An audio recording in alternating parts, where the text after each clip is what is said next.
மாவீரர் தீரன் சின்னமலை நினைவு தினத்தையொட்டி நாமக்கல்லில் மரியாதை செலுத்துவதற்காக வந்த இளைஞர்கள் சாலையில் வாகனங்களை மறித்து இடையூறு செய்ததால் போலீசார் எச்சரித்தனர். இதனால் ஆத்திரமடைந்த அவர்கள் போலீசாருடன் மல்லுக்கு நின்றனர். அந்த காட்சிகளை தற்போது காணலாம்.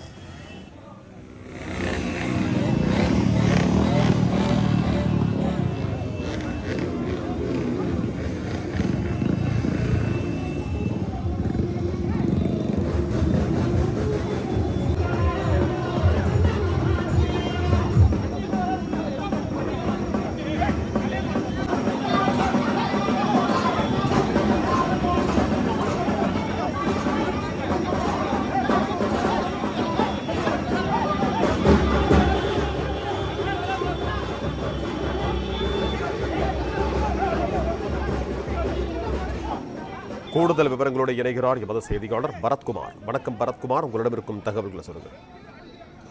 சுதந்திர போராட்ட தியாகி தீரன் சின்னமலையின் நினைவு தினம் ஆண்டுதோறும் ஆடி 18 அன்று அனுசரிக்கப்படுவது வழக்கம். அதன்படி தீரன் சின்னமலையின் நினைவு தினமான இன்று அரசூர் அருகே உள்ள ஓடநிலையில் தீரன் சின்னமலையின் சிலைக்கு பல்வேறு அரசியல் கட்சியினரும் அமைப்பினரும் மரியாதை செலுத்தி வருகின்றனர்.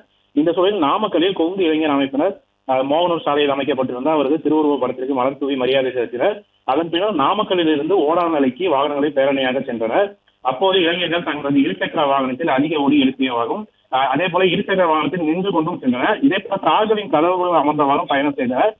நாமக்கல் நகரின் மையப்பகுதியான பரமத்தி சாலை, உழவர் சந்தை, சேலம் சாலை சந்திப்பு ஆகிய இடங்களில் வாகனங்களை நிறுத்தி வட்டமடித்து அட்டகாசத்திலும் ஈடுபட்டனர். அவர்களை தடுத்து நிறுத்திய போலீசாருடன் வாக்குவாதத்திலும் ஈடுபட்டதால் பரபரப்பானது ஏற்பட்டது.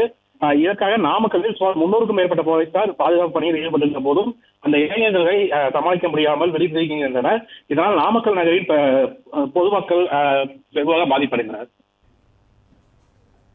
நன்றி பரத்குமார், உங்க தகவல்களுக்கு.